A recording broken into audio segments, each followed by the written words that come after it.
lewat. Kalau sudah 40 dan lewat itu. Makanya yang dianggap soheh, yang dianggap lebih logis itu yang mengatakan usianya 28 tahun. Kalau masih ada anak-anak, 2 laki-laki, 4 perempuan.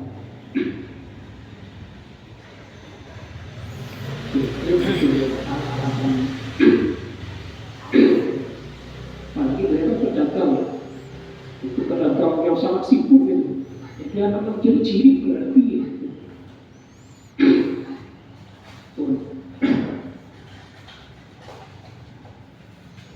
Saya dulu pernah ya namanya si Cili ya, kan Nabi kelas ya, apa enggak terlalu banyak gitu. Ditiru Pak Budi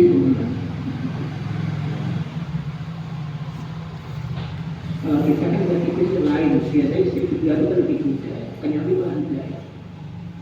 Istri pertamanya usianya 28 atau 40, istri keduanya berapa usianya? 55 tahun. Itu namanya Saudah binti Zam'ah. Tersaukan dengan rambutnya kan saya tua itu. Istri kedua itu pun bukan karena masalah apa. Jadi sahabat Saudah binti Zam'ah ini masuk Islam, ditinggal mati suaminya, karena salah perang Uhud, dikucilkan oleh keluarganya masih kafir.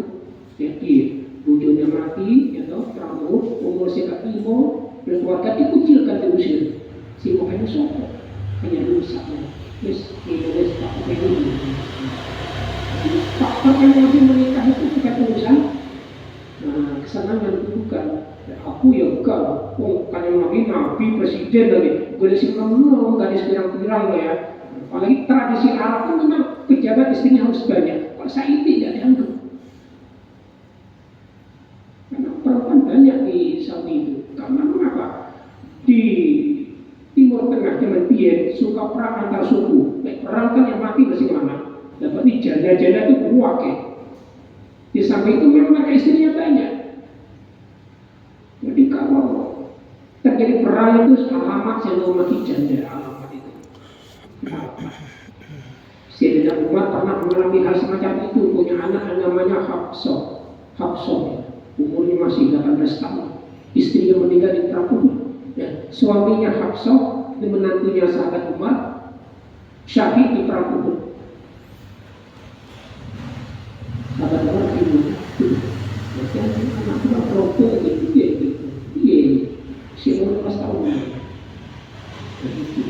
Karena sahabat Umar kan sahabat yang terbuka, beliau itu kan orang yang sangat dikagumi, dimuliakan oleh suku Quraisy. Jadi ketika beliau belum masuk Islam pun orang yang dimuliakan. Salah kalau ada yang mengatakan sahabat Umar jadi preman, itu masuk Islam beliau bukan preman, beliau itu orang yang sangat dibanggakan suku Quraisy di jahiliyah wal Islam. Ketika beliau belum masuk Islam pun kebanggaan.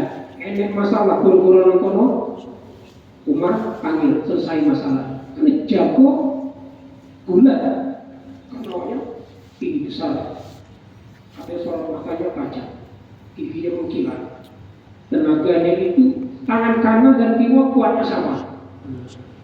Jadi ada istilah Jawa Tengah waktu kami tenang, tenaganya luar biasa.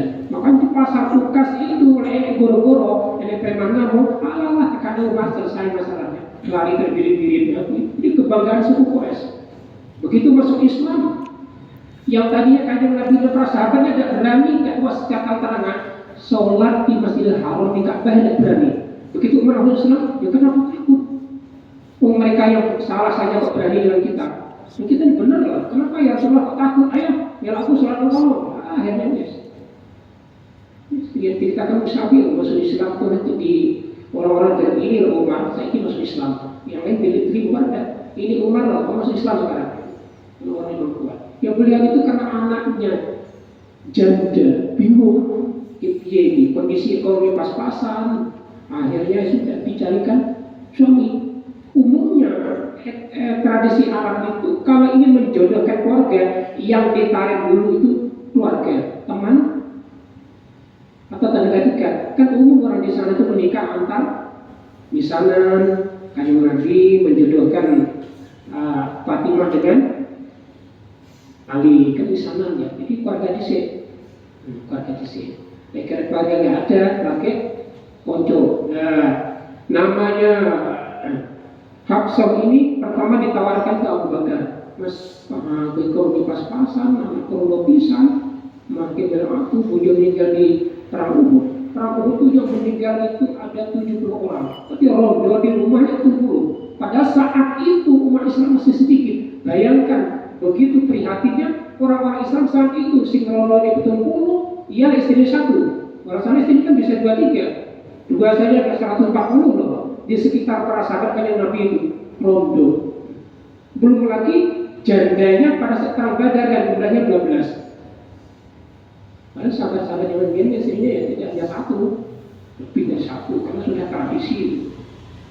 Jadi Umar tahun Abu Bakar ya diam tersembunyi dan jawab. Kalau cerita mau disampaikan dihormati orang-orangnya dia masa Bakar. Itu pulang, orang pamit pulangnya. Karena Abu Bakar supaya nikah dengan jadinya benar sekali. Abu Bakar ya senyum saja.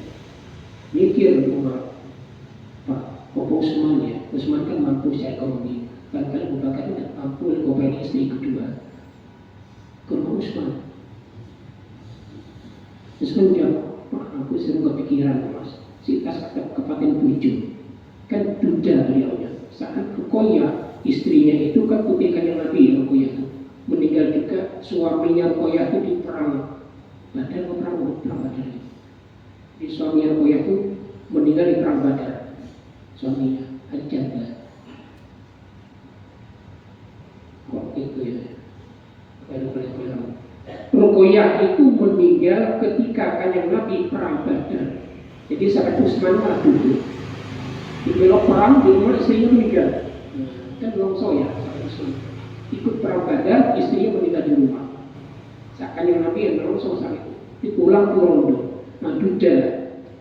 Ya karena mungkin kasihan dengan temannya yang Utsman bin Affan ditawari kurang aku piye si lebih si 15 tahun piye. Utsman belum mikir masalah, belum mikir. Oh ini Allah acara halus ini. Ya memang masalahnya mungkin ya pada benak saya. Kebetulan yang namanya Hafsah itu putihnya sang Umar, dia kayak Umar, kayak bapak ya. Dia keren ya. Di sejarah ceritakan. Tidak cocok di Badar. Dia paling mikir, wah ini musuh bujung ini repot kok. Bahkan kadang-kadang saat beliau itu sudah menikah dengan Rasulullah, dia masih berani beda pendapat dengan Rasulullah. Sahabat beliau tidak berani, kok beliau berani. Salah jangan salah. Diluruskan besok. Ini loh di kartu ini PO ngaten toh. Ya tadi ngomong. Jadi memang ya seperti itu di bapak kan namanya buah kan jatuh jauh. Jatuhnya tidak akan jauh dari pohonnya. Itu mungkin alasannya sampai Utsman Abu Bakar tak punya itu.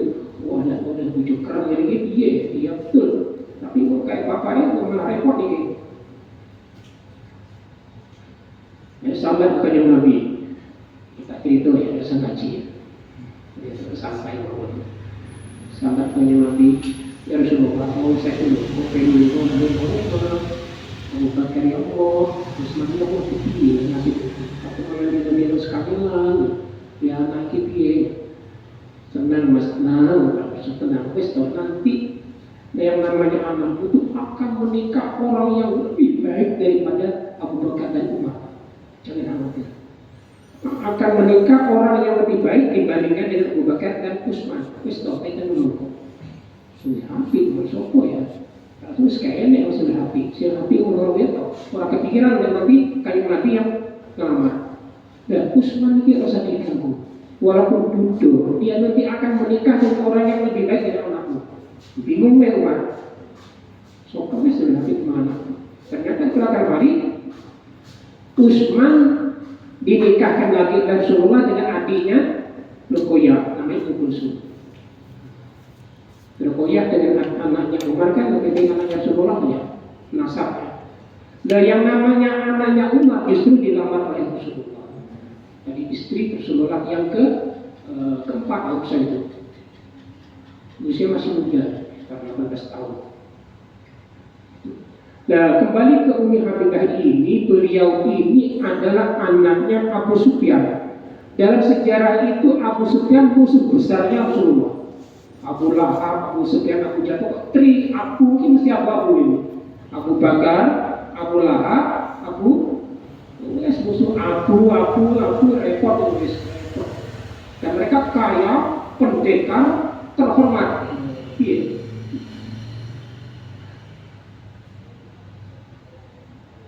Delalah kau putrinya yang masuk Islam, bukannya repot ya. Masuk Islam oleh bapaknya diusir, hijrah ke Ethiopia bersama suaminya, suami Islam di sana. Nah di sana justru diusir oleh bapaknya Abu Sufyan, malah suaminya murtad. Nah, masuk Kristen. Karena Ethiopia saat itu beragama Kristen, raja Sidi. Di sana sendirian, wes diusir oleh bojone, dipegat di Ethiopia, mau kembali ke Mekah, diusir oleh bapaknya. Ayo, Nabi dengar, waduh ini, mesaknya ini, Umi Habibah, dia ceritanya, masuk Islam, komunikasi mengono, akhirnya putus, lek gelem mau dilamarkan yang Nabi, ya senang Umi Habibah. Jadi kayaknya Nabi itu kalau melamar seseorang itu dalam pikirannya bukan kepentingan nafsu, ya bukan, mesaknya. Ada kalanya masalah politis ya, seperti Juwairiyah itu kan masa perang, jadi orang tidak berpikir dengan Umi Habibah mau nikah apa kumpul dosa rumahnya, tidak dibiarkan Ethiopia. Umi Habibah dan tanang si Nokono berhubung sudah istrinya Rasulullah, tidak akan ada yang berani ganggu. Di sana aman karena sudah dengar cerita bahwa Umi Habibah sekarang bukan tiada lagi, justru anaknya pemimpin Mekah, tidak berani orang mengganggu.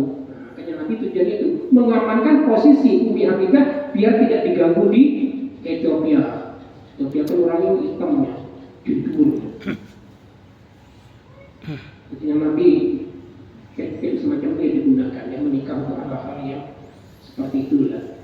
Kembali ke cerita ini, kata Umi Habibah, kan yang Nabi tahu, man sholla isnatai asyarta, barang siapa yang sholat sunnah 12 rakaat fi yaumin wa lailah, sehari semalam 12 rakaat sholat sunnah, bunyalahu bihinna baitan fil jannah, nanti akan dibangun untuknya rumah di surga. Hadis sahih ini, riwayat Imam Muslim, hadis yang ke-728. Ini udah buka kitab Bukhari Muslim itu yang Muslim ya. Hadis yang ke-728, metu hadis ini. Itu katanya Umi Habibah, istrinya Nabi yang keberapa tadi? Yang ke-10. Oleh ini kok belum melakukannya sholat sunnah, katanya kanjeng Nabi, rolas rakaat sedini semalam, sehari semalam itu nanti oleh Gusti Allah dibuatkan rumah di surga. Jadi sebenarnya masuk sholat awakmu ahli suatu. Dan untuk apa rumah di sana? Pokoknya kalau kena awakmu si mantul. Orangnya masih kena tengok bumi dunia ini, rumahnya sudah ada di sana. Ya berarti kan ahli suatu. Sehingga untuk menjadi ahli suatu ini sebetulnya datang berat. Ya mungkin kaji ya, kaji kan suatu ya. Al-Haji Mabrur laisa lahu jazaa'un illa jannah. Haji mabrur itu tidak ada lain balasannya kecuali surga. Dia haji kan jarang angel ya, biayanya banyak, masa tunggunya puluhan tahun ya, tidak seperti ya reso ya. Kan angel, mending kiai. Atau ada lagi apa itu namanya yang nyantuni anak yatim ahli surga itu. Katakannya nanti anak wakafil yatim hakat ahli jannah. Nanti saya bersama orang yang nyantuni anak yatim dia seperti ini di surga. Karena itu. Tapi nyatanya orang kok hanya bulan surau atau dikumpulnya disanguni sekadang yang enggak. Disantuni itu maksudnya lebih makanan dan pakaian sekolahnya sehari-hari dibiayai. Itu punya anak asuh yatim piatu, itu maksudnya. Orang kok hanya nyantuni anak ahli suatu itu ya udah kayak namun aku belum ya ngono. Maksudnya punya anak asuh anak yatim diopaini sampai balik. Coba nih yang makannya